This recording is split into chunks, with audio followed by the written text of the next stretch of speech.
Hello and welcome to the latest episode of Last Week in AI, where you can hear us chat about what's going on with AI.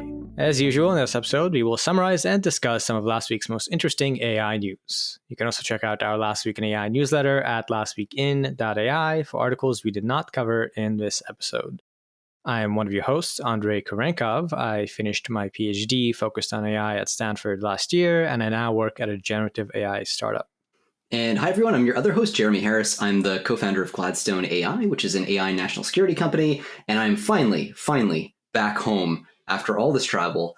So yeah, it's just really good to be here. It's nice to be able to not be literally, I was carrying my microphone with me every time I would fly around from airport to airport. And then I would have to it was all my carry-on. So I'd have to be very delicate with everything. And it's just, anyway, it's nice to not be in that zone. I hate airplanes. This is great. Yeah, that's what you get, Jeremy, for being an AI expert, or at least someone who advises people on AI in this day and age. You have to go and talk to a lot of people about what's going on. Yeah, the last couple of weeks haven't helped with the news coverage, but no, it's been a fun time. And I was saying this, I think, in the last episode. We have some not just. We have impressive listeners because we know this. They always message us with corrections and updates. There was one last week, actually, that I just saw before this episode started. It was so good about academic paper mills and that sort of thing, kind of unpacking some of that stuff that we talked about last episode. But we also have these very sort of I don't know if influential is the right word, but significantly placed listeners too. And it's just an honor. I mean, this is such a large community, a diverse community of listeners, and folks come at it with all kinds of expertise. We talked congressional staffers and data analysts and lawyers. And anyway, I just think it's so cool. Even though the podcast is this relatively little thing, it's still it feels like a community. And I don't know, you must run into people every once in a while and, have chats like that. It's one of the coolest things about doing this. So thank you to everybody who's listening. Yes, thank you. And speaking of which, I did get a chance to see as a new review on Apple Podcasts by a person from Turkey, Pinal Dolan, who says this is a podcast for all news AI, which I think is our aim, if nothing else. Yeah. I don't know if we want to be the best AI podcast, but the podcast for all news AI is what you try to be. So thank you for that 5-star review. As always, we do appreciate it. And just one more shout out to a listener. We are going to go ahead and do our last sponsor read for the Super Data Science podcast. Yes, we've been doing it for a while, but this is it. We've finished out all the call outs. Regular listeners will know this one, but still we will do one more time. So once again, we do recommend, if you want to look for another podcast focused on AI, machine learning, data careers, data science, etc., the Super Data Science podcast is a great resource. It is hosted by John Crone, who has been on this podcast a couple times. And if you listened, he knows a ton. He's the chief data scientist and co-founder of the machine learning company Nebula and the author of the best-selling book Deep Learning Illustrated, and the host of this Super Data Science podcast, which has over 700 episodes. They release twice a week, all year round, have a ton of varied topics they cover. Huge podcast in terms of listenerships. It's ranked very highly in terms of technology podcasts. So yes, as we've said before and are now saying again, we recommend it if you are looking for a podcast where you can listen to not just news, but various people talking about data science and AI. Yeah, I really strongly recommend it. In fact, I think we've talked about it even before we were doing the sponsorship. I'm personally a fan. I think John is just this great interviewer, and he has this way of eliciting information from the guests because he knows the technical stuff, right? So he'll go into the weeds, but he'll also, pull it back up. He's just really good. You should listen to John Crone and check out that podcast. Big fan. Would be doing this even if they were not endorsing us and lining our pockets with so much sweet cash. Dude, I'm taking Uber Blacks now. like because of John Crone's money. Thank you, John Crone, Oh, for if putting me in only. Uber Blacks. If only we were getting paid that much. And speaking of which, as this is our last spot, if you have something cool AI related, I haven't really done much of this like sponsor, reach out, whatever. We try not to make this too commercial, but if you have something that you want to promote that aligns well with a podcast, do feel free to reach out. The emails are on the episode description and we might consider it. But let us move on and get to the news, starting with the first section, tools and apps. And the first story is Google starts testing AI overviews from SGE in main Google search interviews. SGE is the Google Search Generative Experience, which has been a labs feature, basically experimental, for quite a while. And it was something you had to opt into. And so it seems that after a while, it started out in May of 2023, they are now starting to roll it out to to a small percentage of search traffic in the US. So essentially, when you do a Google search, you have various cards and different displays of information, including info from Wikipedia. Now there's a new display that gets added in there that is the reduction of one of these generative type models, similar to something you might find from Perplexity or other providers like U.com. So yeah, Google moving forward, and it'll be interesting to see if they will start rolling it out even more after some testing. Yeah, I think one of the big questions, as always, anytime you see a big shift in the way search is done, is what is the revenue model and how does this impact it? So I think it would be really interesting to see how ads interact with this, where the ads are placed relative to the answer. You can imagine if you float the answer too high at the top of the screen and you actually answer the user's questions, well, now you're lowering the probability with which they'll see the ads. We saw Microsoft obviously experiment with Bing Chat, trying to wedge ads into the responses to these kind of generative AI responses. That's another model. Like it's really early days still to see how the monetization works, but there is the risk that like bad incentives set in. A lot of people have observed this about Google search, which is part of the reason why Perplexity now exists and is looking more and more credible. But there is a perverse incentive where you don't necessarily want to end the user's search journey before they've seen enough ads. And anyway, so that all complicates things, but we'll see what happens with this rollout. That's right. To describe it a little bit, what you'll be seeing if you do get this as a test user, I suppose, is there'll be a little tab that says generative AI, a little loading thing, and then you'll see a bunch of text output as you would from a chatbot or another search interface. And there are some buttons at the bottom to actually chat, to ask a follow-up, ask a question, etc. So it's not a link as you would usually get with Google search. It's pretty much a chatbot output with some links also included on the right as references. So yeah, it's their answer to this whole idea that search will be replaced potentially by chatbots. And not too many kind of reviews out there of this yet, given that this has been pretty, closed down.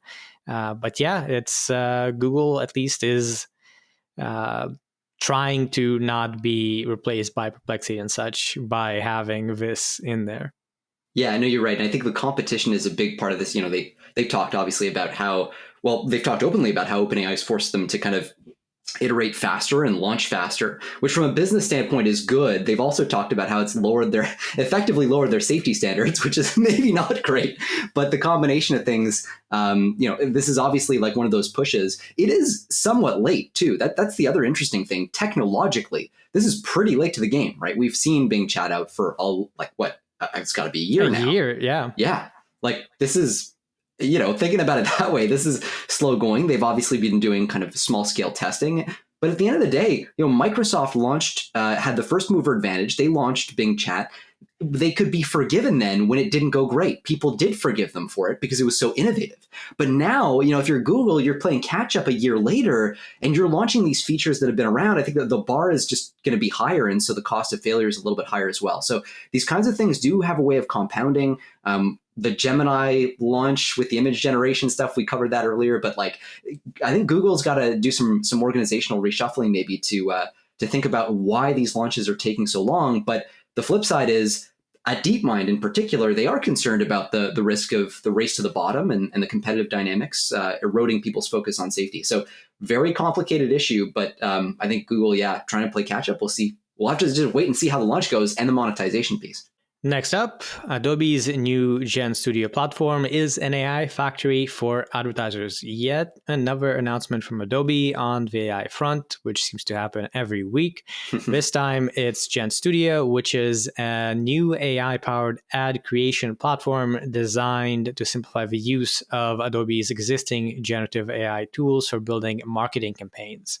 So it offers a whole bunch of stuff, brand kits, copy guidance, assets, and generative AI powered tools for creating ads for emails and social media platforms.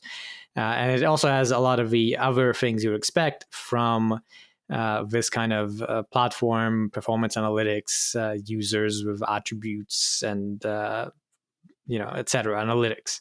It's currently in alpha, but the general availability is expected to come out later this year, and the pricing will be per company.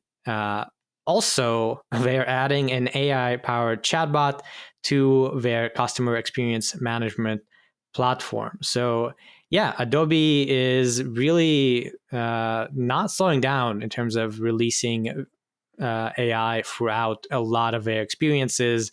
And this in particular, Firefly and having APIs that they released quite a while ago now, that's one thing. But with things like generative fill in Photoshop and this GenStudio, which is very much directly targeted to people who can pay and can use this in their workflows, I've felt this for a while, but they are really pulling off this embrace of AI in a pretty impressive way, I feel. Yeah, it certainly, their rollout of the technology has been better than I would have expected for a company of Adobe's, let's say, generation of their cohort. There aren't a lot of other companies in there, that we can remember from back in the day, with the notable exception of Microsoft, obviously, that are playing the game so well. One thing that is noteworthy too is Adobe has kind of had this whiplash, kind of AI whiplash, as The Verge reported on earlier. Like they've gone full tilt into AI with Firefly and done a great job with that. The first time they announced that product line and its kind of incorporation of AI, their stock went up, but it collapsed when Sora, when OpenAI came out with Sora, and when other other people have been entering into this space, and it's been perceived as more and more crowded. So one of their big differentiators here really is that enterprise focus. They've tried to, in a way, it's like reminiscent of what Cohere's done, right? Cohere is trying to say, we're the OpenAI for the enterprise. So we don't go B2C, we don't go business to customer to consumer, we go business to business. We try to sell to companies, and that implies things about privacy and data security and infrastructure that aren't implied necessarily by the kind of B2C model. This is, I think, where they get into their focus, right? On, we will indemnify you if you use our AI image generation tools and then get sued. We'll help to protect you in court. It's because that's the sort of commitment that companies want from these products. It's not necessarily the kind of thing that just a consumer wants if they're just using the stuff for personal use. So it's definitely like, it's a bold play. I don't know how long this is going to stand up relative to all of the entrants in the space, but it's the old question, right? Of like, does user experience, does a product design for a particular use case survive very long when you have a general purpose AI model that's designed to accommodate basically as many use cases as possible and gradually swallows up more and more as it scales? Only time will tell, but this certainly is it's a strategy that Adobe has been using fairly successfully, and we keep covering them, so they're certainly relevant. And moving on to the lightning round with some faster stories. The first one is actually not a news story. This was a tweet, and this might be more interesting to people less in the kind of business world and more just users of AI. So the story is that Claude is doing really well on the lmsys.org chatbot arena. This is something we've mentioned a couple of times. It's a thing where people can vote on which chatbot they prefer. It's a kind of ongoing competition where there is a ranking of all the available models. And the news is that Claude has taken the number one spot. It has beat out GPT-4 by just a little bit, their Claude-3 Opus variant. And the small, cheap, fast Claude-3 Haiku also is placing very highly. It is now, ranked about 6-ish.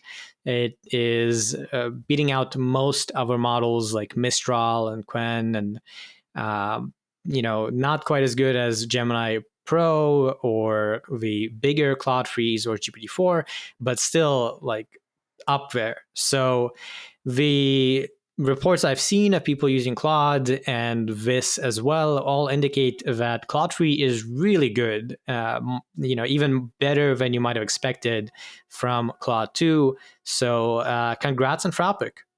Up next, we have Microsoft Teams is getting smarter Copilot AI features. And this is about Microsoft basically loading up more Copilot new features. We cover stuff like this pretty often. They're clearly iterating really fast. So soon they're going to have Copilot be able to combine spoken transcripts and written chats into a single view. So you can basically, it makes it easier for users to catch up on missed meetings and combine that information together for one kind of source of context. They're also improving their assistant by helping it compose messages in chat, allowing users to rewrite messages in different ways, including adding a call to action or generating a new message based on the chat context. So very clearly, these are like narrow optimizations, probably in response to, I guess, feedback they've gotten on the actual usage. This is one of those things that I think is really interesting about the level of maturity of generative AI and language models in deployment here. Like, we're starting to get to the point where it's not entirely, and for a while, it hasn't been about just like scale the model more, but people are caring about user experience, and UX design is starting to intersect with the base technology, which is a stage that, we were talking about, a year and a half ago when ChatGPT first came out, and that was kind of all the rage. Like, how will this mature? How will the user experience work? We're starting to get some early signs about what matters with these sorts of updates. Yeah, this is the sort of thing that you'd also be seeing in something like Zoom with transcripts of meetings and some of these interactive chatbot type things to help you compose messages and so on.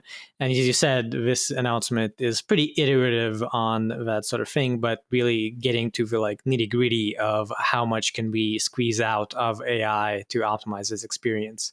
So maturity is coming in this AI age. Next up, Samsung is beating Apple in the race to bring AI to smartphones. And the gist is that they are expanding their AI features to more phones. So they started out with just the Galaxy S24 with some pretty notable AI features we've covered, such as a live translation during phone calls, where you would be seeing a transcript translated from any language or many languages to your language.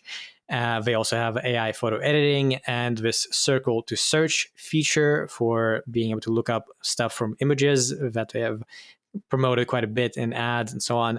So these features, which are completely free until 2025, are now being expanded to more phones like the S23 series, their Z Flip phones, and their Z Fold phones. And as per the headlines, I guess the angle that the coverage with QZ here is basically that, well, Samsung phones are getting more and more AI features, whereas Apple has Siri, but none of this, let's say, more advanced stuff yet. Yeah, and it's also kind of interesting from a macro perspective. Samsung and Apple are kind of straddling opposite ends of the fence when it comes to the hardware software continuum, right? So Apple does not actually fabricate AI chips. Samsung does. They may not be at TSMC level, but they actually have the foundries to do this. So you could imagine down the line like a kind of very long-term a strategic picture that's a much more integrated supply chain on the Samsung side potentially than what Apple can currently access. But anyway, it's obviously just right now playing out at the level of the actual phones themselves, which is a little bit sort of a smaller slice of that supply chain. Yeah, cool to see. And Apple, I think, is going to have its work cut out for it now to catch up on along a number of different axes, models and phone hardware. And the last story for this section, going back to a chatbot, Elon Musk says all premium subscribers on X will gain access to AI chatbot Grok this week. So Grok was previously limited to subscribers on the Premium Plus tier, a pretty expensive tier. X Premium is now going to be how you access the service, so you won't have to pay for the highest tier. X Premium is a mid-tier costing $8 per month as opposed to $16 per month. So making this the cheapest way to pay for a chatbot, with ChatGPT and other ones costing around $20 per month typically. So yeah, if you're a user of X or Twitter and want to play around with Grok, now it's going to be cheaper. Yeah, I think this is part of the race to the bottom on pricing too, right? That is plaguing some of the mid-tier AI model developers. One thing to keep in mind, like you look at OpenAI, they come out with the best models really, and that's what gives them their margin. Nobody else can compete with them at that higher level of capability. But when you move down just one rung on that ladder, man, like it gets really competitive really fast. And I think that's what's being reflected in the price points here, right? You can only get away with charging $20 a month or whatever it is if your quality is actually at that level.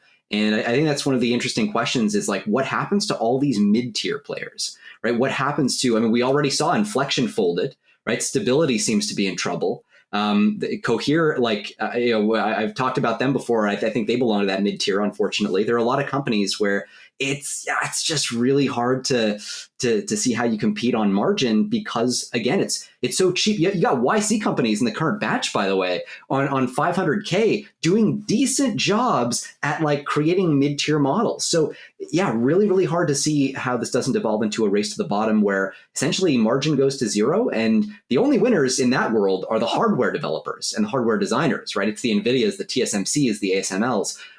But yeah, right now, Grok, I'm not sure what I'm not sure what the margins are, right? Like, are they basically lighting the equivalent of, I guess in their case, not VC funds, but are they lighting kind of dollars on fire just in order to get uptake? That's another possibility. It's a legit play, but there's a big question as to whether that's sustainable long-term too. It's a good question. And there was also an announcement we won't go into, but there was a tweet saying Grok 2 is coming. And as usual, Elon Musk said it will beat all the other AIs.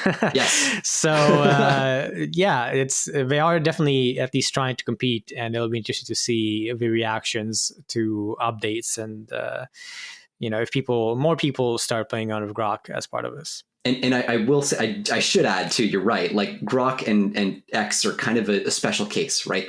They are backed by way more resources than the other companies in this space, even the mid-tier ones that, raise at like $5 billion valuations or whatever, the kind of mesoscopic companies. So they actually could be a legit player for sure. Just speaking to the price point on that quality of model, that's a great call out though. I think X is a special case in this category. And moving on to applications and business with the first story, picking up on something we mentioned last week. One of the big points of drama that we didn't quite get to last week was the news story Stability AI CEO resigns to, quote, pursue decentralized AI. So the CEO, Ernad Mostak, has resigned, and there are now interim co-CEOs, CEO Sean Wong and CTO Christian Lafort, who are now leading Stability AI while there's a search for a permanent CEO. This is following up on the resignation of some very high-profile researchers, including 3 researchers that led the development of Stable Diffusion. And this is, we've mentioned this on and off, that there seems to have been trouble brewing at Stability AI. They have really struggled to find a way to commercialize. They did introduce a paid membership for commercial use of its models in December, so just a couple months ago. But nevertheless, it seems that there's been this shakeup. The angling is the Ernad said that he wanted to pursue decentralized AI as like the best path for the future, but at the same time, it's likely that the board may have pushed him to leave given some of the troubles that have seemed to be inside this organization. Yeah, troubles extending to everything from like Mustak's ability to set strategy to his, I think, treatment of employees potentially, if I remembering correctly, but certainly his mischaracterization of his education and partnerships that he'd set up and things like that. I think he'd falsely claimed, my recollection, he's falsely claimed that they'd had some partnership with Amazon at some point worth a significant amount of money potentially. So there's been a lot there. Stability also is in a challenging spot generally. I mean, you mentioned the resignations or the loss of a lot of their top talent, but there's also this challenge that they're just like, they seem to be lighting money on fire at this point. $8 million a month of spend as of October 2023, according to Bloomberg, that was. All while they were trying to raise at a $4 billion valuation and ultimately failed at doing that. So this is it's a challenging play when you're not in the black and your whole play is about being open source. I don't know. This is the big question. I think by the way, the question may still have a positive answer. Like, I'm not convinced by my own sort of skepticism, let's say, of the open source movement and the idea that it's really hard to make an open source business like Stability. There may be a way to do it. I'm just not smart enough to maybe see the kind of long-term play there, especially in a world where scaling is a really important factor. I'm not talking about companies like Hugging Face, by the way, that just like host these things and essentially sell shovels, but I'm talking about the actual, like, the companies that dig, the companies that pump out these open source models as one of their main hooks. But anyway, so one amusing quote I will highlight. Mustak apparently expressed his amusement at the generative AI company's, quotes, strange focus on revenue, which is always interesting to hear. I mean, I get it. Like, just to be clear, there's always this argument when you're in VC, some technologies are not quite ready yet. They need to mature a little bit before they can be profitable, and you want to get ahead of the curve, and that's what VC dollars are for. I think there are fundamental questions, though, that you ought to be able to answer still about how, like, what is the specific scenario in which you take over the world? And it's just always been, again, this is probably just my ignorance, but it's always been hard for me to see instability. It's not the kind of company that I guess I would angel invest in, but, constantly get proven wrong. So this could be another such case.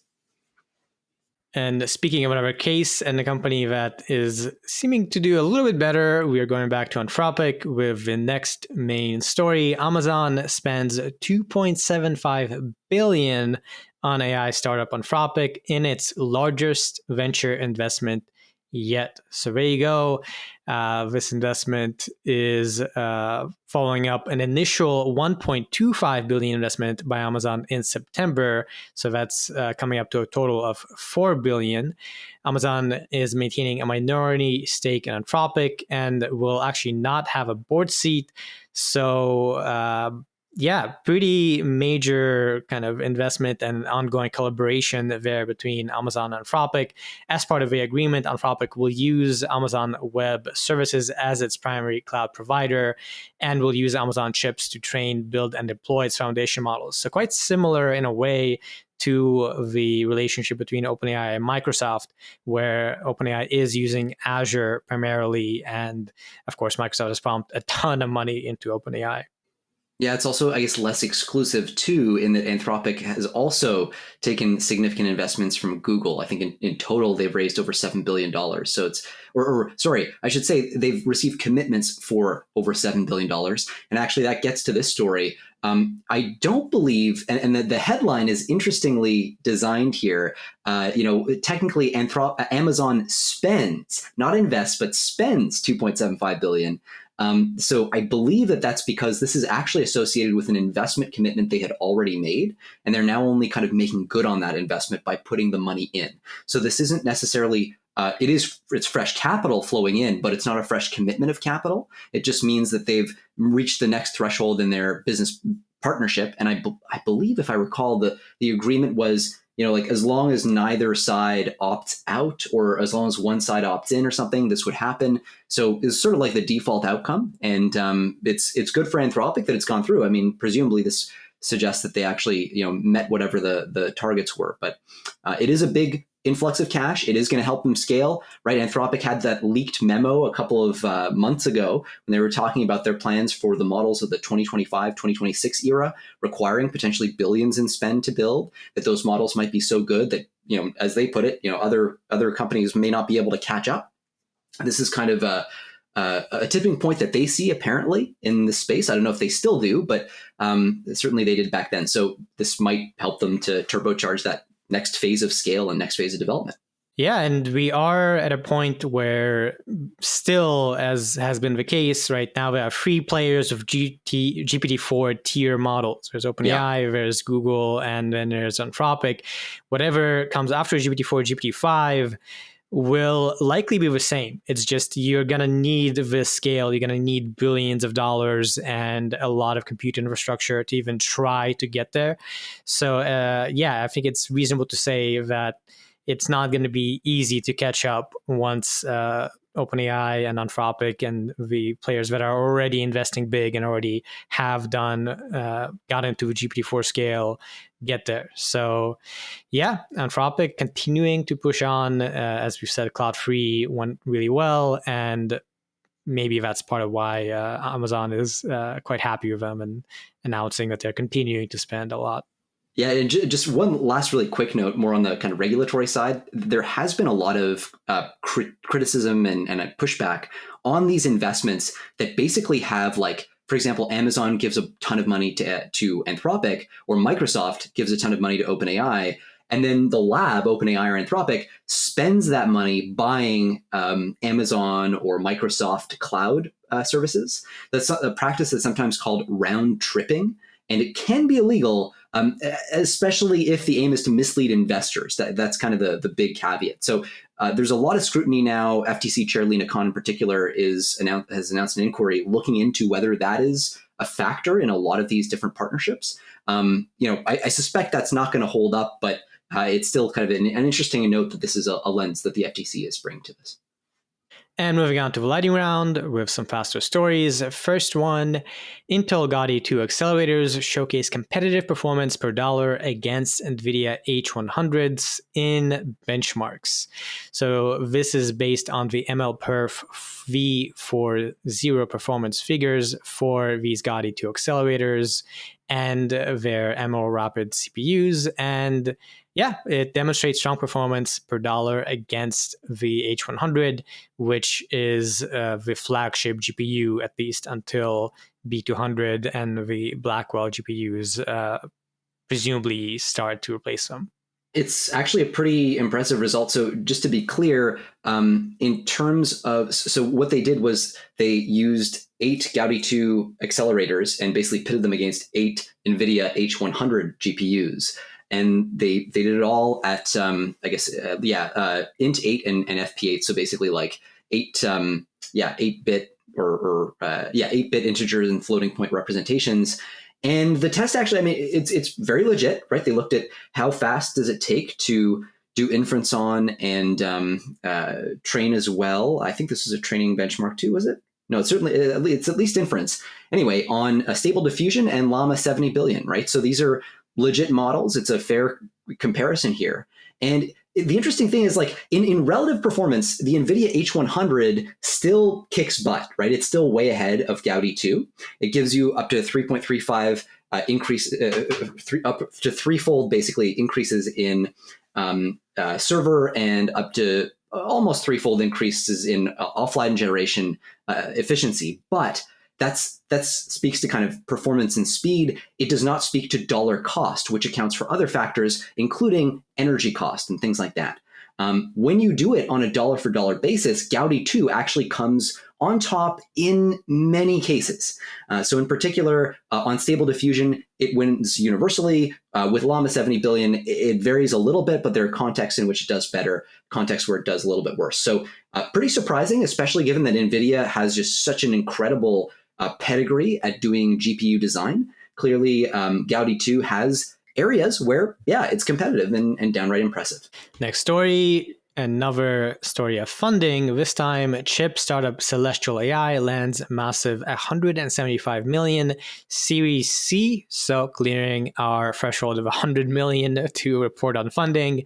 Celestial AI does optical interconnectivity and offer their photonic fabric platform that separates computer memory, making AI processing faster and more energy efficient. And it sounds like there were a lot of investors in this one. So Celestial AI is doing well. This is just a year after they raised 100 million in a Series B round, and the total is now 339 billion.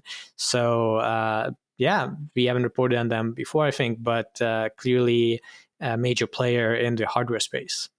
Yeah, and you're seeing this more and more with the hardware startups in the spaces. They're getting really specific, or some of them are getting specific, trying to win kind of niche battles for bottlenecks in AI training and inference, right? So one big one is, the interconnectivity between chips.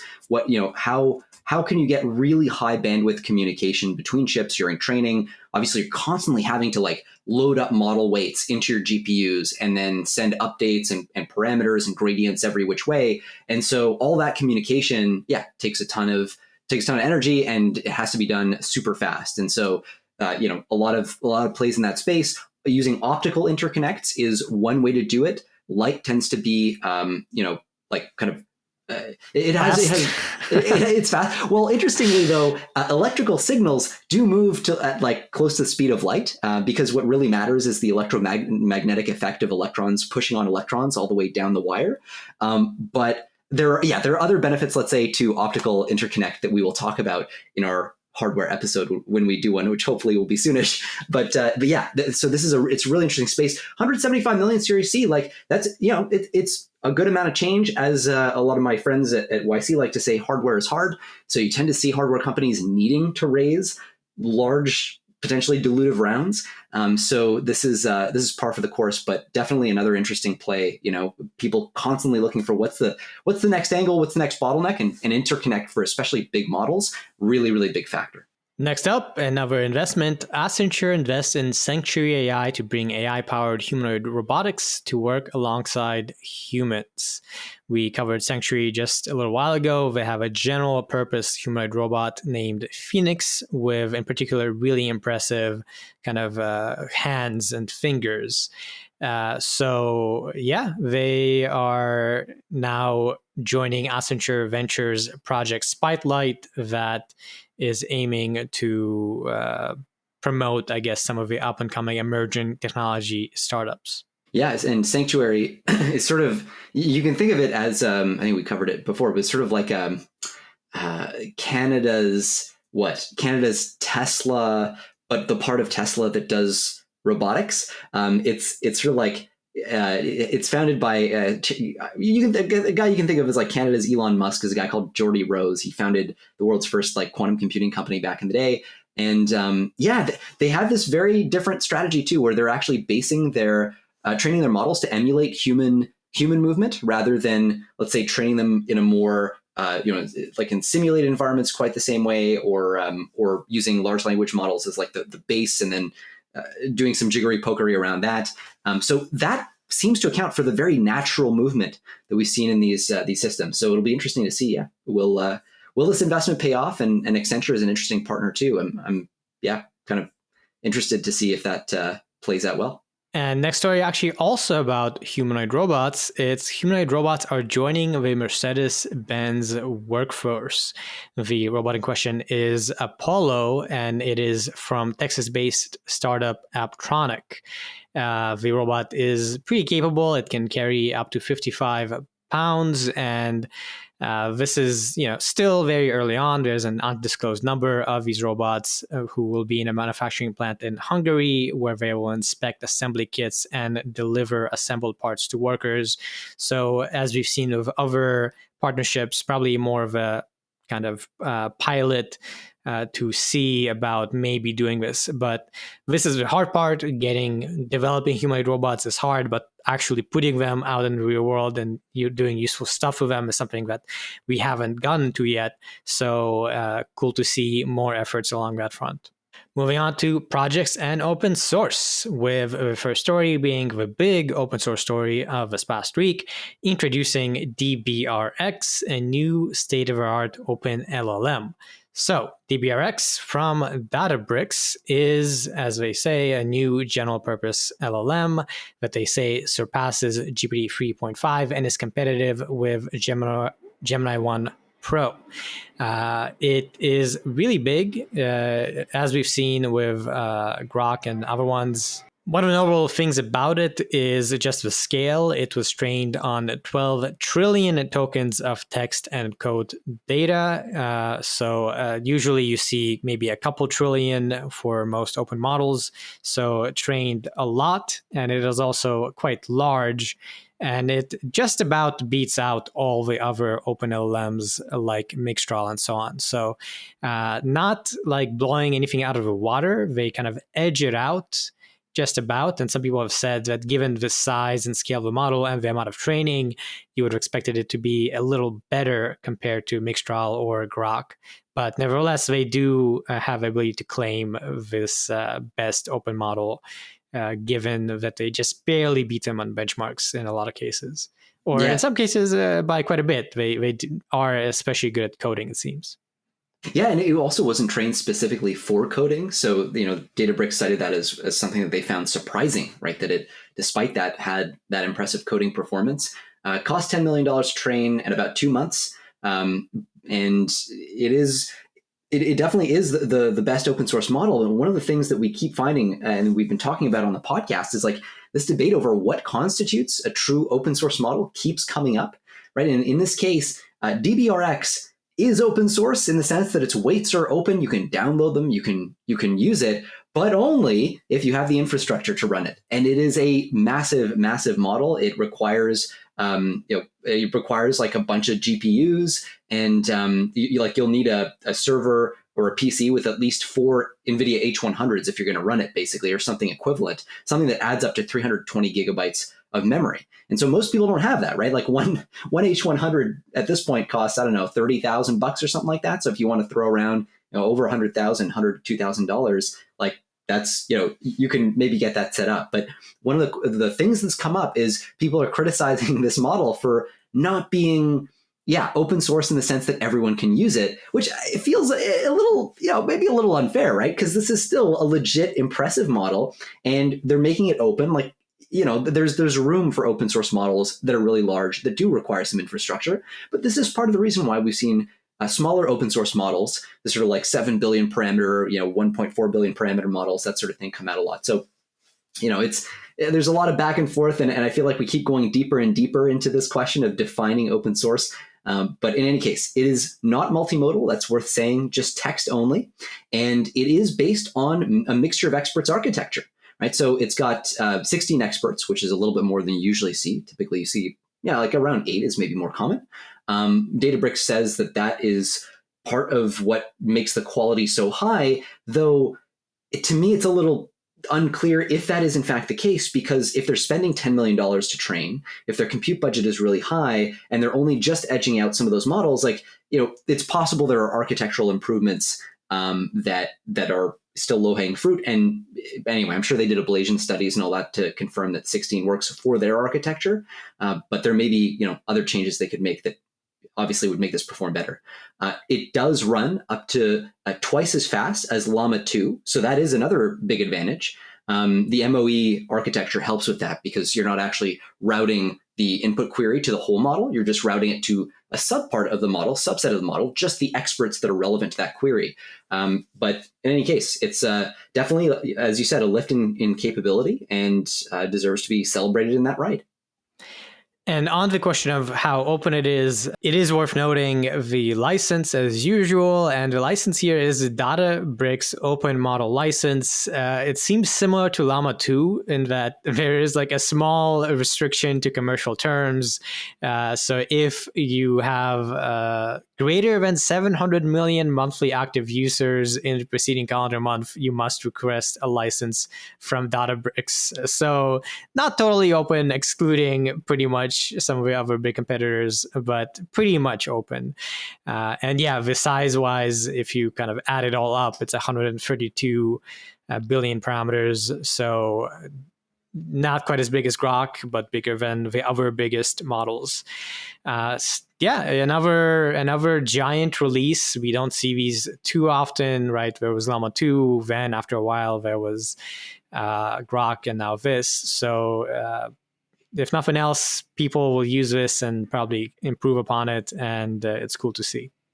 And on to another type of release. It is Common Corpus, a large public domain dataset for training LLMs. This is an international collaboration led by Playus, and involves a lot of data collected specifically to train models without using copyrighted data. They say it is equivalent in size to data used for training OpenAI's GPT-3 model, and it is available and open source on Hugging Face. Yeah, it's also notable that it's not the full data set that they've actually sort of collected so far, and they're citing actually the lengthy process of copyright duration verification as the reason that they're not going to release the full thing. They are in the coming weeks and months, they say, going to publish more and more and additional data sets as well from other sources. So, that's kind of cool. They're saying apparently it's 180 billion words, which includes a major collection of 21 million digitized newspapers. So that's kind of cool. And there are a bunch of different languages included as well, including German. Interestingly, 30 billion words of German, French, 110 billion words. So really big chunks of this are coming from that. Spanish, Dutch, and Italian also represented. So, kind of another addition to the open source canon. And along with, I guess, Aloyther put out the Pile 2 recently as well. That had a major focus on not using copyrighted material and so on. So it's interesting to see that tilt, that rotation of open source data sets start to really care a lot about the copyright picture. That seems to be part of what it means now. Again, layering on to that definition of open source. Is it really open source if you aggregate all this data into a training data set, but that data set contains copyrighted material that you can't necessarily use in all jurisdictions? That's another layer of nuance. And I mean, I think people will be debating this one until they're blue in the face, but this is definitely, on the sort of hard open source end of the spectrum. Next up, a couple quick stories. The next one also about an open dataset, but this time for robotics. We are talking about Droid, a large-scale in-the-wild robot manipulation dataset.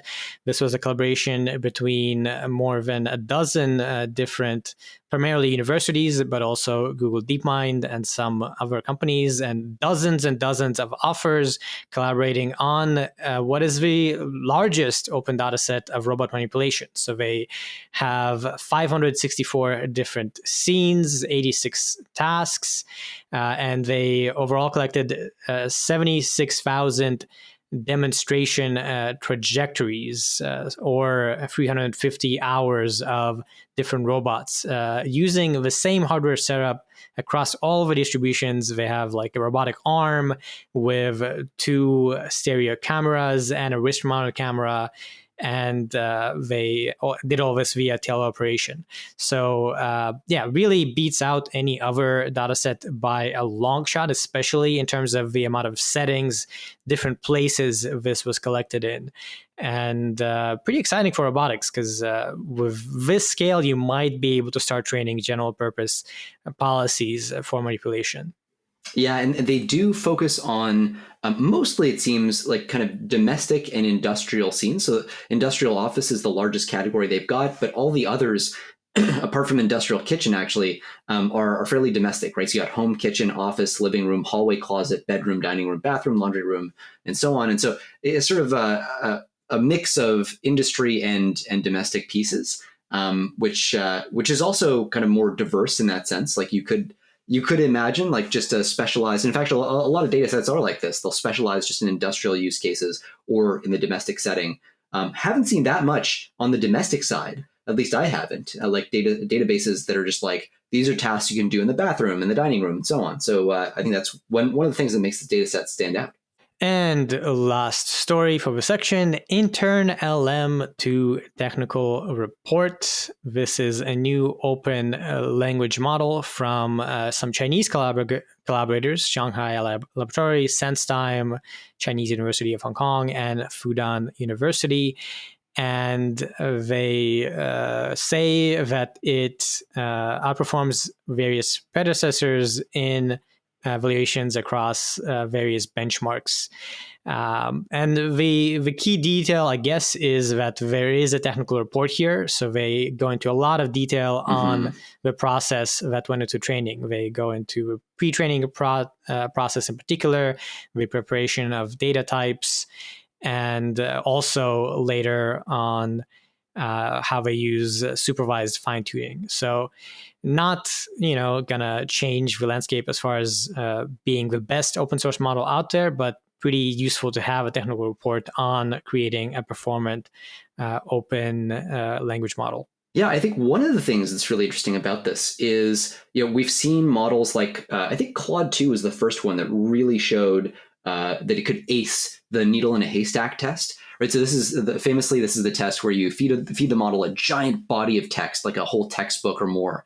And then somewhere in the middle of that textbook, you put a random sentence that says like, the Whopper is the best burger on planet Earth or something like that. And then you ask the model after it's been fed that gigantic textbook with that little sentence somewhere in it, you ask it a question about, like, what's the best burger in the world? And then you see, does it recall correctly that the Whopper is the answer, even though this fact was buried somewhere deep within a broader context? And, Claude-2 was, I think, the first model that really kind of blew that eval out of the water. Prior to that, you saw really spotty performance. You would see, I think with Claude-1, you would see, depending on where that needle in the haystack, as it's called, is put in the prompt, where you put that sentence in your gigantic prompt, you would see differential performance. So if you put it, kind of closer to the beginning of the prompt, it would be more likely to be forgotten. If you put it, towards the middle, you get another, different success rate and so on. Here we are seeing, as with Claude-3, as with Gemini, we're seeing basically this eval be blown out of the water. Basically, it seems, it looks like it's kind of weird shading in their figures, but close to 90% or way above 90% across the board. This is the first open source model that I am aware of that shows this eval getting blown out of the water. And so I think we're going to start to get a bit of an insight on what specifically it is that is causing this eval to be mastered. If it is just an artifact of scale, then this will be replicated across eventually other model architectures at scales that are comparable to in turn LM. And so if that happens, we've learned something about the emergence, the like kind of spontaneous emergence, if you will, of the ability to ace this eval. Which I think a lot of people wouldn't have expected. Like they wouldn't have expected necessarily just scale to give you a passing grade on this eval or an acing grade on this eval. So we'll have to see. We'll have to wait for some more open source models to come out in this category and with the needle in a haystack test. But it's an early indication of more is to come here, and we may learn about this faster than at least I expected. And moving on to the research and advancements section, with the first story being about TacticAI. And this is coming from DeepMind once again, and they actually collaborated with the Liverpool Football Club, and they use a geometric deep learning approach to create generalizable models that can help with suggestions for footballs. In fact, they are preferred by human expert raters 90% of the time over various things seen in practice.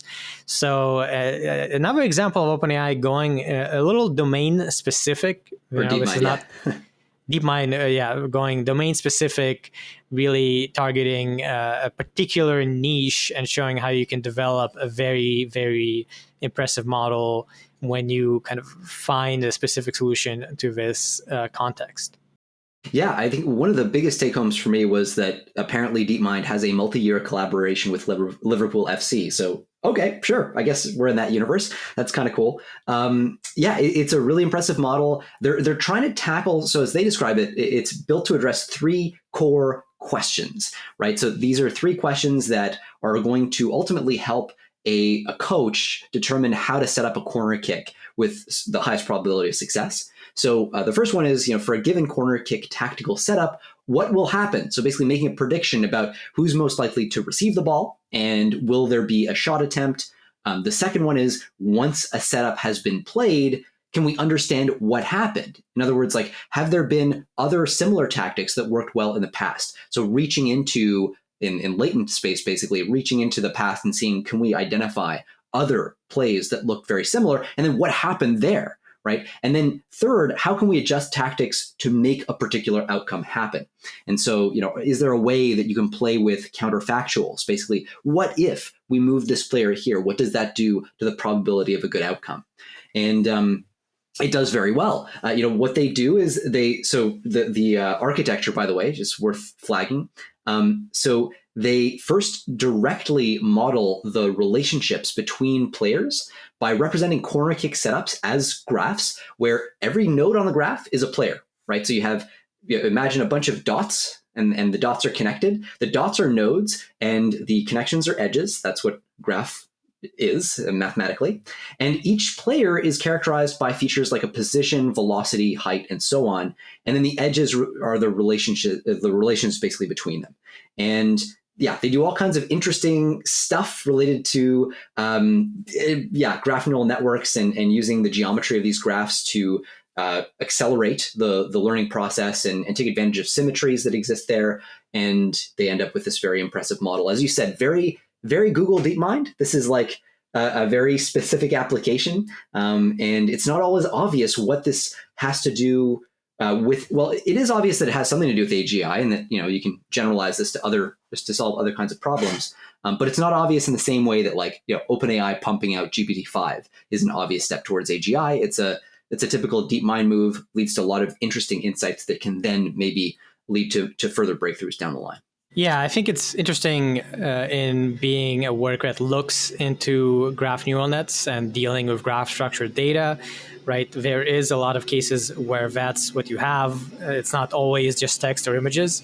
So the insights from this could be certainly useful for that general sense of general area of domains.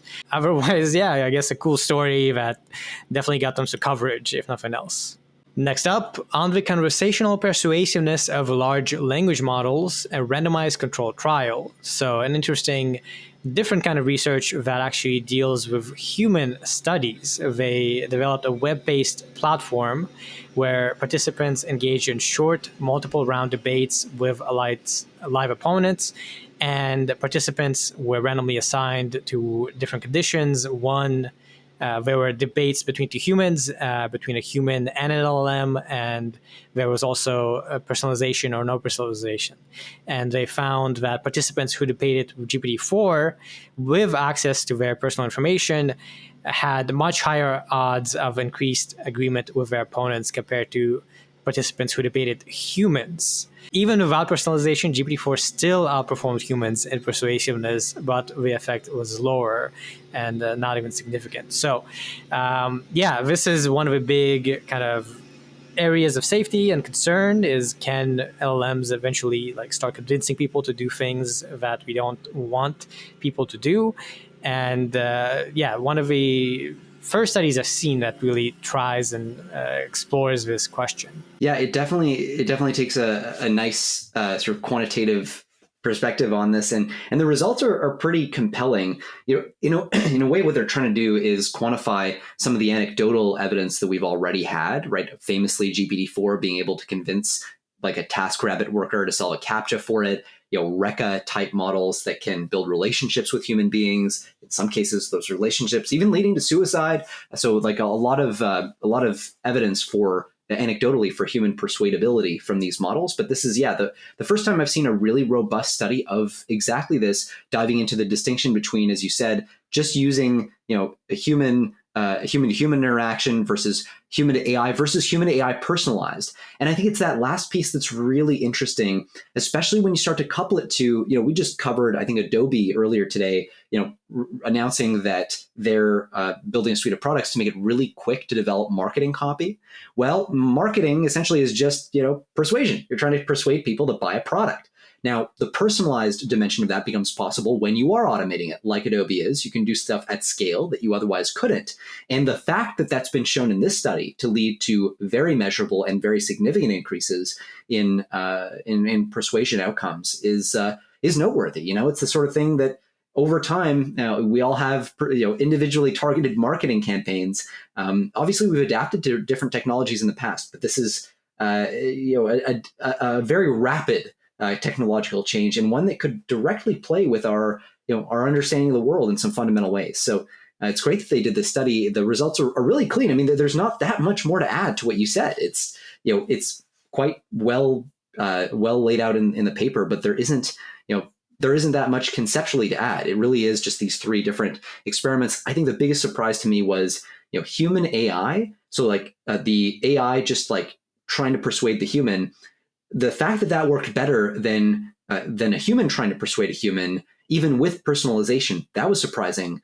But the fact that you can improve on that by having the AI be given access to demographic information about the human it's dealing with, and the fact that gives you arguably the biggest lift of all, I thought was really interesting. So the personalization is emerging as a really, really important factor here. Mm-hmm. Moving on to the lightning round. First lightning round story is a little bit older, but I think worth highlighting given recent trends. It is about AutoDev, an automated AI-driven development coming from Microsoft. And the gist is that as opposed to GitHub Copilot, which is essentially just autocomplete for code, in this paper, they highlight how you could have a fully automated AI-driven software development framework where there's autonomous planning and execution of software engineering tasks, where it is able to have access to files, compiler output, build and testing logs, static analysis tools, and a lot of the stuff that as a programmer you look at while doing your job. Whereas as a language model, just looking at the current code file, it might be missing that context and not be working well. And of course, this is kind of worth highlighting given in spirit, this is not too dissimilar from Devin, the software development engineer. This similarly has kind of plans a series of steps and executes a plan and is showcasing how you could go beyond just autocomplete to more of an agent for software development. Yeah, we really are getting to that point where it's not enough to just have autocomplete in the codex style fashion. All the various tools that they're giving this system the ability to play with, linters, compilers, executing command line operations. This is part of the full, software development workflow. You need to use GitHub or some equivalent, right? You need to use a Docker container, and they're actually setting this up inside Docker containers. So that's kind of like the fundamental layer of abstraction they're working with. You get a Docker container, like what can you do within that? And that's a very realistic constraint. That's how a lot of projects start and finish even. They did test it on the human eval dataset to see in particular its coding generation capabilities and its abilities to generate tests. And in both cases, it did really well, 91.5% on the code generation task with basically one-shot learning, and then one-shot 87.8%. So really, one-shot 87.8%. That was on the test generation side of things. So really impressive. Doesn't look architecturally all that new, right? We've seen these architectures before. There is an agent scheduler that kind of like coordinates, different agents to work on stuff collaboratively. These agents can specialize maybe in subtasks. And there's a library of tools that they can call on. And there's a high level kind of coordination function as well, and an evaluation environment, which I think is kind of the newest or kind of most interesting dimension of this architecturally. So they have this environment where they can ship code and have it be evaluated in real time to understand, like, okay, did I do well, and do I need to adjust? So all of this fairly vanilla. The fact that it works really well is maybe not too surprising in a world with Devin, but kind of cool to see. Next up, a bit more of a nitty-gritty paper on model training, reverse training to nurse the reversal curse. A fun paper title there from Meta. We've mentioned this a little bit before. There's a kind of weird fact with language models that a lot of the times when trained on data that has A leads to B, they don't generalize to B is led from A, right? Kind of just the same thing, but in reverse. Often they have this failure called the reversal curse. So the paper introduces a simple strategy, essentially just doubling all the training data with reversal, but like consistent reversal, and training both ways to, as you might expect, pretty much fix and overcome it. And I suppose a little bit the obvious way to just train both ways so the LLM knows about it. But it's a neat detail of like what sorts of things people are finding out in training large language models.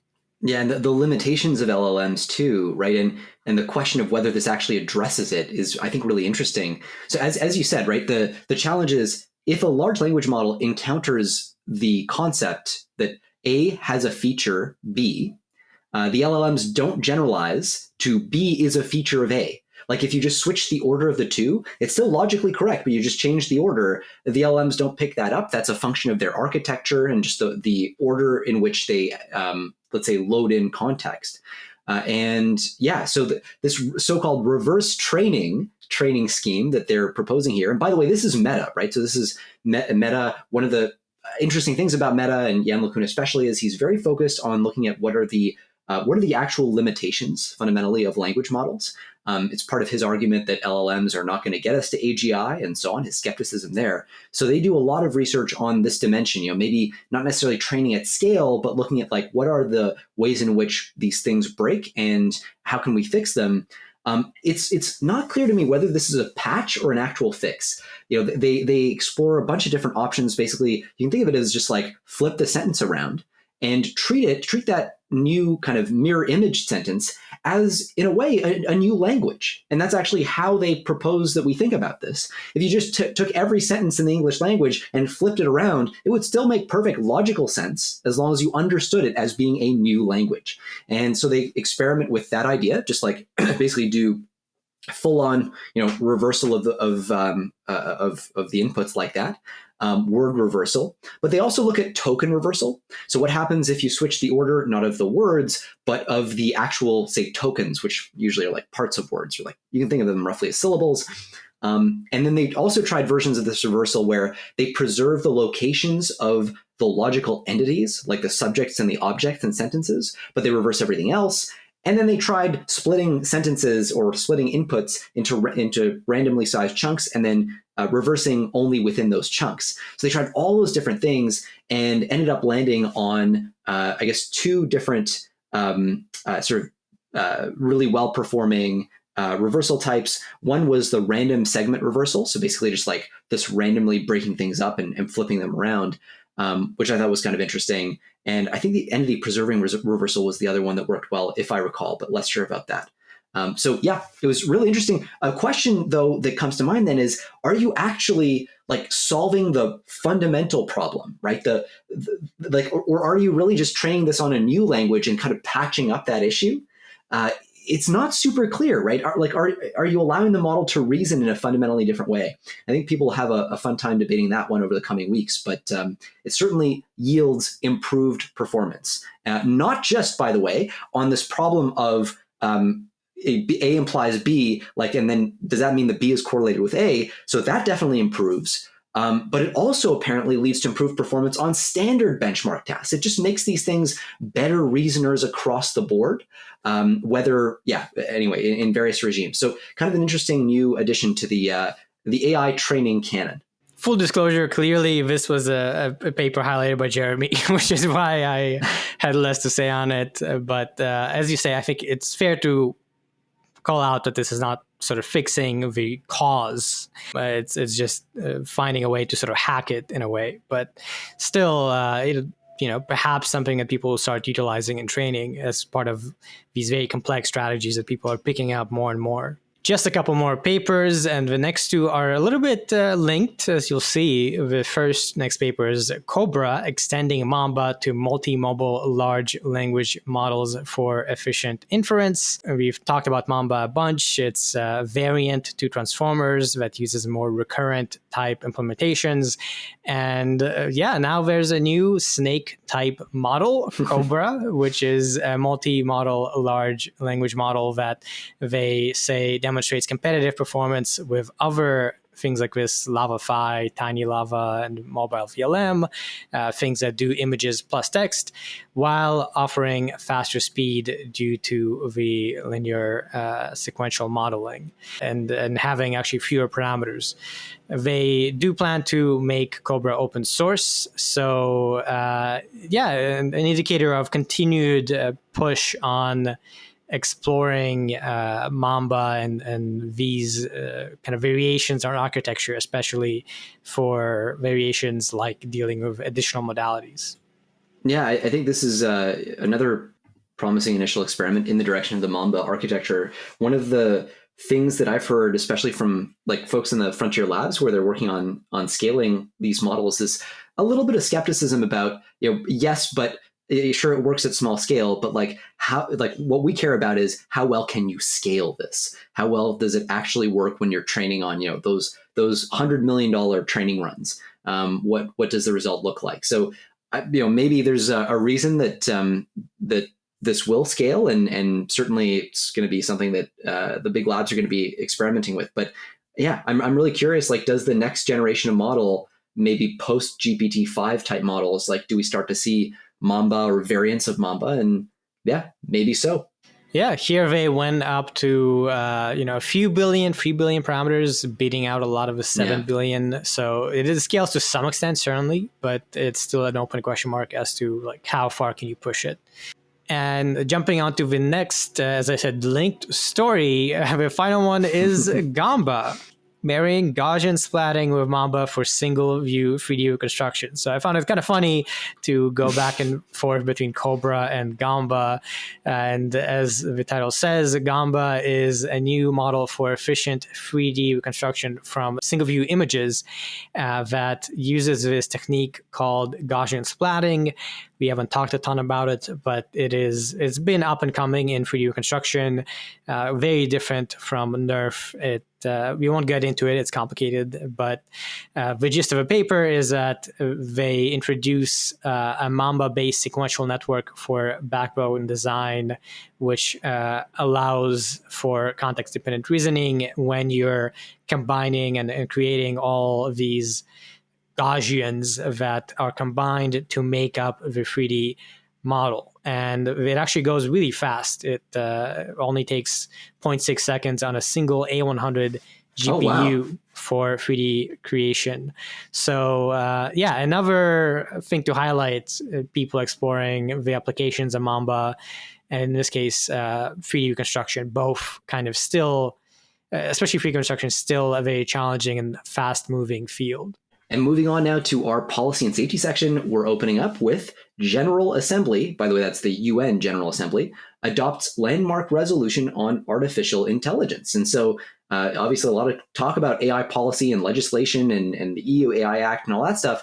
But we haven't heard a ton from the UN. And this is really the first time we've gotten a major resolution that is solely focused on artificial intelligence. I read it. It's not that long. It's like 4 or 5 pages long. Your eyes will glaze over at some point as you read it because a lot of the text seems awfully generic, but that is not to miss out on the positives there. There are actually quite a few. It's just that because AI is such a big field, they end up having to cover like everything. And this is something that you see also in the White House executive order that came out in, I guess, October or so of last year. They're forced to cover basically all of the things because it touches on all of the things. One of the things about this, though, is that it does provide a really promising foundation for further collaboration and more focused agreements on these kind of issues and some more challenging subsets of the AI issue. It is the resolution is non-binding. That's a criticism people have fairly leveraged, but it doesn't include an enforcement mechanism, but it was adopted unanimously. And that's a really big deal in a world where, the US and China are at odds, and China and Russia have veto power and so on. So it is the first ever standalone resolution on AI at the UN. In a way, spiritually, it's kind of an extension of the White House executive order and of the Bletchley Declaration that famously was signed at the UK AI Safety Summit. So these are, you see a lot of the same language too, like they're talking about, safe, secure, and trustworthy AI systems as being the goal here. It's also sort of encouraging because it suggests that at the US level, the executive order, as we expect, is not the end, right? It's just the beginning of this process that does have an international dimension now. There isn't a reference in the resolution to the potential military use of AI. That's kind of interesting, but it's probably by design. They're probably focusing on where they can build consensus right now, and the idea of making sure that this is, consistent with human rights and so on and so forth is probably one of the easier ways to build consensus rather than going into like, our militaries will or will not use it for this purpose or that. And it seems to have worked in that respect, at least. 97 nations have agreed to co-sponsor the resolution, including notably China. Couple things that were not in here. There is no explicit mention of AGI. And I think that's kind of interesting. I think it perhaps, maybe this is just part of the negotiation process, hard to get people to agree on stuff like that. But we are getting to the point where we need to have serious conversations internationally about that topic. Timelines that are being cited by some of the best researchers on planet Earth are fairly short. And if those are even a possibility, it's something we need to anticipate. So I was sort of surprised to see no indication of like the more future oriented stuff, but maybe that's for future work. And it's harder to build consensus on that. No explicit mention of WMD-like risks from weaponization or loss of control. They do use that phrase, safe, secure, and trustworthy AI, which technically does imply that. Like if you're going to achieve safe, secure, and trustworthy AI, sort of has the seed of that there. But it's not explicitly addressed in the way that you might imagine or expect it to be. And just a lot of emphasis generally on the idea of sharing and proliferating the technology among less developed countries. That's a big focus of this, is trying to like give countries that don't necessarily have domestic AI programs, AI scaling programs, or what have you, more access to the technology. Of course, that sort of has to go hand in hand with thinking about, well, at what threshold of capability does that become not necessarily a great thing? And, when the potential destructive footprint of these systems grows, too much, you get to the point potentially where you're thinking of it more through a non-proliferation lens. But that's obviously not for the vast majority of AI systems today. So I thought this was really interesting, a great starting point to future discussion. And, hopefully we start to see more kind of consensus building activities around the actual risk picture that's presented by this tech. That's pretty good summary. Not much to add from my end. I guess I will just throw in a quote. So for instance, it does say it called for all the member states and stakeholders to refrain from or cease the use of AI systems that are impossible to operate in compliance with international human rights law or that pose undue risk to the enjoyment of human rights. So emphasis on human rights. And as you said, also recognizing varying levels of technological development between different countries and urging more advanced countries to support developing countries, things like that. We covered, I think, a couple of weeks ago, the US spearheading this effort. And so in this, it actually passed. Yeah. And now, everyone at least is agreeing that we should use AI well. And on to the next main story. This one also dealing with human rights and a bit of a heavy one. But the story is Israel deploys expansive facial recognition programs in Gaza. So apparently there is a system that uses cameras embedded with facial recognition to scan faces and identify individuals. And it's something that Israel has already used in the Palestinian territories in the past. So this is reporting from the New York Times that is basically saying that they have now expanded that system onto Gaza, where, of course, there is an ongoing military crisis and general difficulties. So, it's, people are being scanned as they walk about. And it's, I think, worth highlighting that it is the case now that as far as deployed AI, as far as the impacts of AI in the real world, this is happening in Palestinian territories. It's happening in China. It's happening in some cases in the US, that facial recognition is being used by police officers, not with like live deployed cameras necessarily, but they can look up, after a fact. We've had some stories of people doing that. So let's not forget, I suppose, about facial recognition and surveillance, and that very much becoming more and more definitely possible, and in many cases actually being used. Yeah, and there's kind of this unspoken societal constraint or understanding, let's say, that AI and especially surveillance technologies like this allow you to get rid of, that really changes the social contract in some important ways. Like, so it used to be that you could speed on the highway, and unless you saw a police car, you were good to go, like unless there was a police officer, right? And then we had speeding cameras. And people got used to the idea that the speed limit wasn't really the speed limit. And all kinds of other laws were passed with the assumption that that fact would remain true, so that the effective thing on paper was not the thing as enforced. AI allows you to basically match the letter of the law to the application and implementation of the law. And it's not clear that that is actually what our social contract implicitly allows or makes room for. So now, like when it's rigid, when literally like the state has somebody they want to get in the police office or whatever, or even hit with a strike, the fact that you may be able to do that so reliably is a new thing. Right? It materially changes the kind of enforceability of a lot of the laws we have on the books. And the laws often were written with that unenforceability in mind, implicitly. So anyway, I just think this is kind of like a special case of a broader issue that we're all tackling. And as you said, Andre, in the US as well. I don't know where it goes, but in a way, there's like a refactor maybe of the way we think about lawmaking that accounts for the fact that actually this law might get enforced literally as it is written, with very little wiggle room given the automation of things. So anyway, sort of a random tangent thought, but comes to mind when you see these things. And moving away from hard and let's say depressing real world facts and the lightning round, the next one is another technical piece, the linearity of relation decoding in transformer language models. So this is an interpretability kind of story, understanding how LLMs work. And this one comes from Jeremy. So I guess I'll let you go ahead and say what you took away from it. Yeah, I'm sorry. I kind of wedged this one in there at the last minute. I'm sorry to do that. This was like one of my my favorite papers in a long time. Not because it's a blockbuster particularly, but just these papers that give us new insights into what's actually going on inside transformers as they process their inputs. So what they do here is they try to answer the question like, okay, so we know, like we feed these models, let's say a sentence with a subject, a verb, and an object. And one key question is, what is the kind of math that the transformer does to those sentences, to the sort of embeddings that come from those sentences, the representations, mathematical representations of those sentences? What is the math that the model does to those representations to reach its conclusion about what's going on in the sentence? And what these researchers found was actually in many cases that math is fairly straightforward.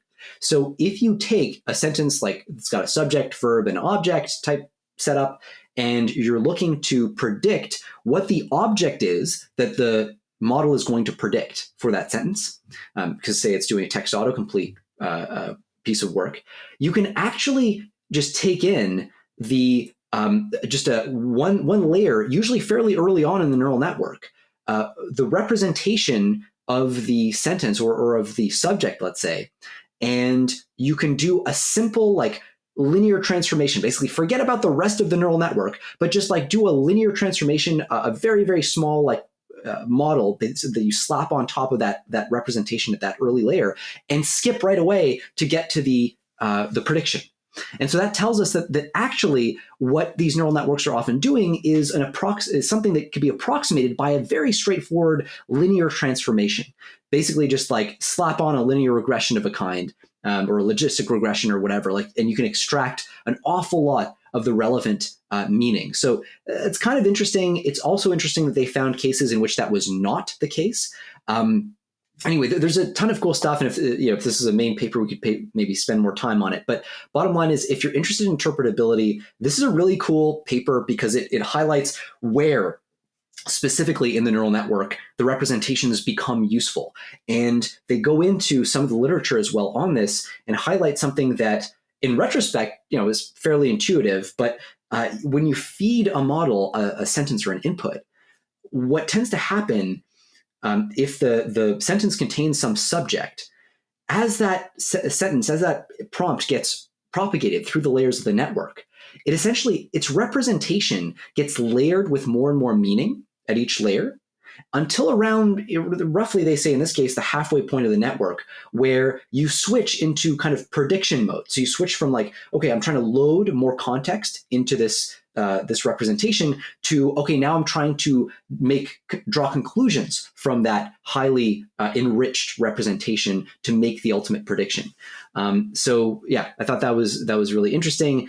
Most of the factual information in these transformers is encoded in the kind of the MLP layers, basically the more vanilla neural network layers, and not in the attention mechanism, which is maybe less surprising.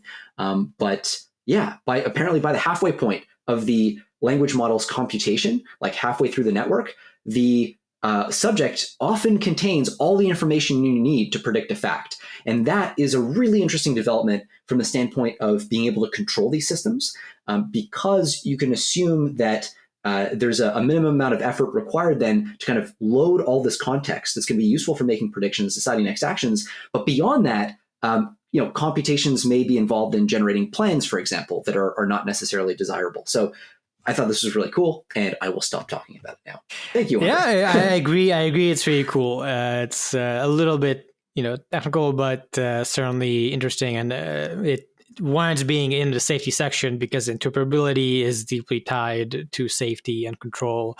So these kinds of insights allow us to understand, what we can do and what the model is doing, as opposed to it being what often people still say, complete black box. We have no idea how it's working. Yeah. Well, we have some idea how it's working. It's just not like we can't fully explain everything. And now moving back to policy with the story, US weighs sanctioning Huawei's secretive Chinese chip networks. And that's pretty much the extent of the story. Huawei has made significant advancements in their smartphone processors despite the limitations imposed by US sanctions. And so it appears that the US is trying to look into block that even more, blacklisting Chinese semiconductor firms associated with Huawei. Yeah, it's on the heels of this like big breakthrough that we talked about a couple months ago now, where it seems like Huawei came out with this Mate 60 Pro that all of a sudden seemed to show that they were able to use a 7 nanometer process by SMIC, which is a fully domestic kind of Chinese chip manufacturing company. So that was a big surprise. It meant that essentially Huawei could build chips on the level of the NVIDIA A100, roughly speaking, which was just not where people expected it to be. So with this latest push, it seems like there's this network of organizations involved in memory chip making or chip design, and essentially the U.S. is looking at broadening then the scope of their targeted export control measures to those organizations as well. One in particular that they highlighted was China's leading memory chip maker, which is Changxi Memory Technologies Inc. That's and it's an important step because they're sort of trying to understand better the full ecosystem that is powering this stuff and powering these breakthroughs. They're also looking at sanctioning a couple of other companies, including SI Carrier. I think it's SI Carrier, not Sci Carrier. I'm not sure. But that company in particular is thought to be one of the main kind of drivers behind a lot of the progress that China's been making in the back end. So hard to map out this whole ecosystem, but the Department of Commerce definitely is trying and seems like making some good progress. And, not super directly tied to AI, but as always, we have covered a lot on the sanctions in terms of GPUs, NVIDIA, and anything affecting kind of a hardware sector is deeply tied to the downstream impacts on AI, right?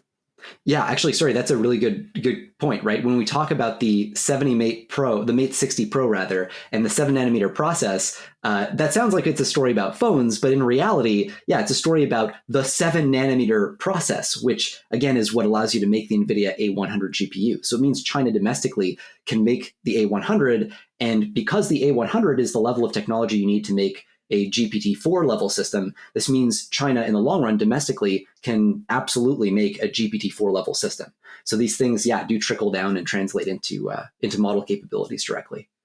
Next up, maybe a bit more of a positive story, which hasn't been the case for a couple of these. The story is New York City welcomes robotaxis, but only with safety drivers.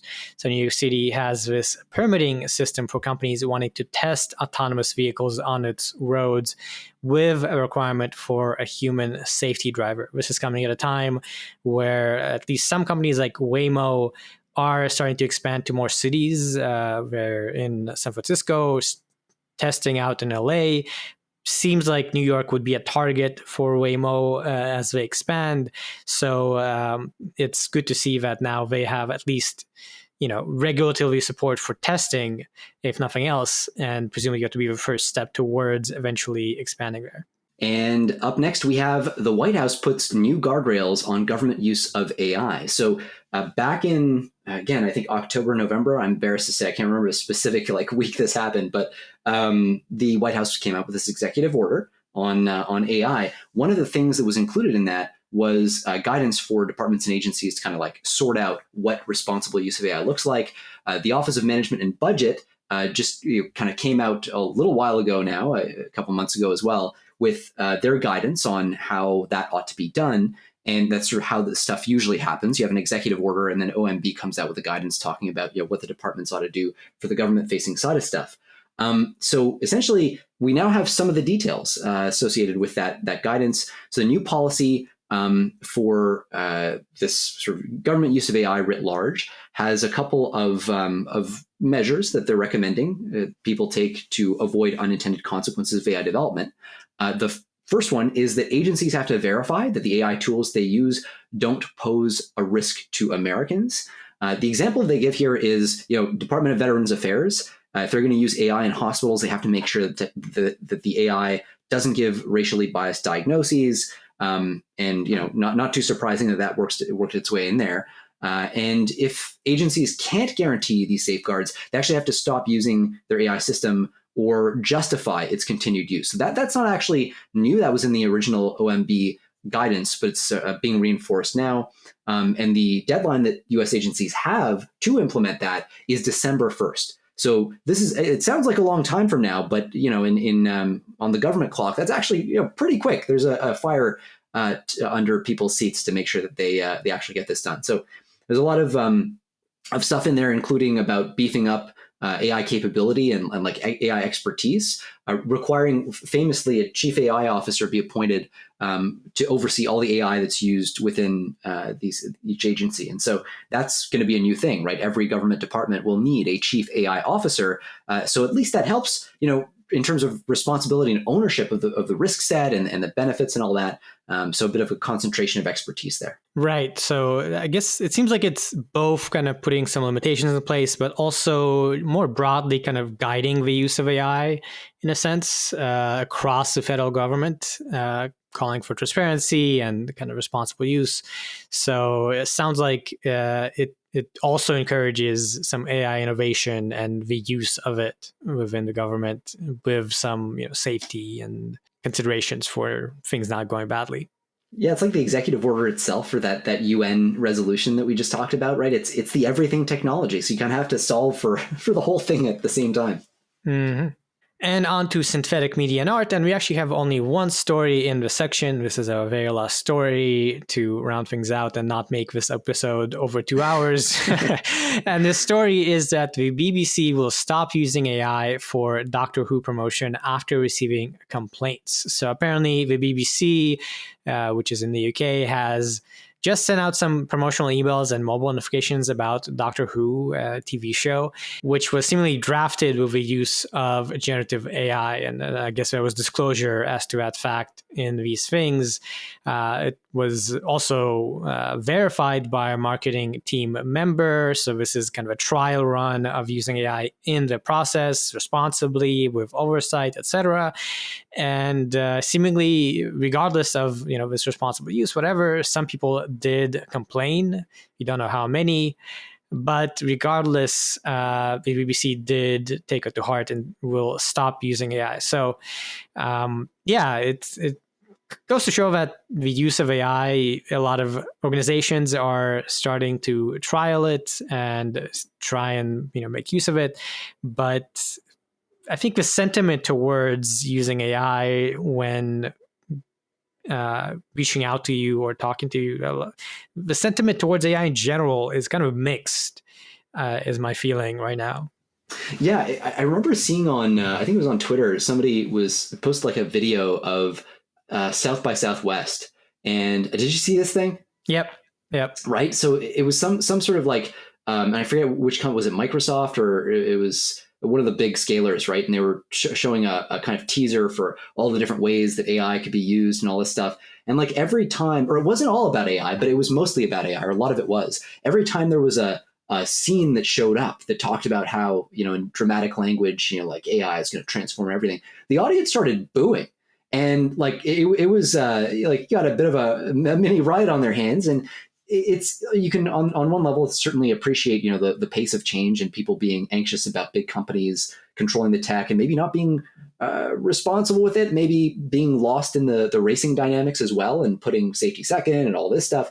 But I was surprised. I think we live in I'm sure you and I live in the same bubble, basically. Like everyone's very pro AI. We see the promise of the technology. It's impossible to ignore. But the general public has an intuition about this that actually, it tracks a lot of the national security concerns. But there's sort of this like latent anxiety, I guess, as well, when you yourself aren't building the technology and don't maybe control its trajectory, don't feel like you have a sense of agency. There's almost like a democratic sort of imperative that starts to shape. People get really anxious about it. And I just didn't expect to see that at South by Southwest. I mean, it just shows how out of touch with, I guess, the average person I am. And that's not to say like there's some, that we're in a special class. It's just a different level of exposure. The friends we have tend to be more pro this tech than maybe the average person, and that can distort our view of things.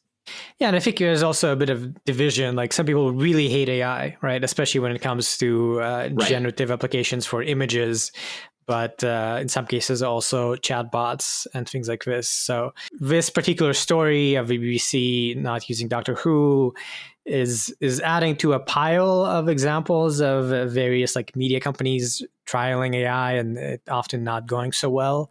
So it's in a sense, like we discussed earlier, maturity of AI. Some of the technology is getting there, but at the same time, there are growing pains as exemplified here. And with that, we are finished with another episode of Last Week in AI. As we always mention, you can also go to the text newsletter to see even more news stories if somehow this is not enough. And that is at lastweekin.ai. All the links to news stories we covered in this episode are, of course, in the episode description. As always, you can feel free to get in touch with the emails in the description. And we do appreciate it if you share the podcast, if you send us a review to make us feel nice about the quality of a show and not make us feel insecure. But more than anything, as we say, we love to know that we have listeners who work in AI and are benefiting. So please do keep listening.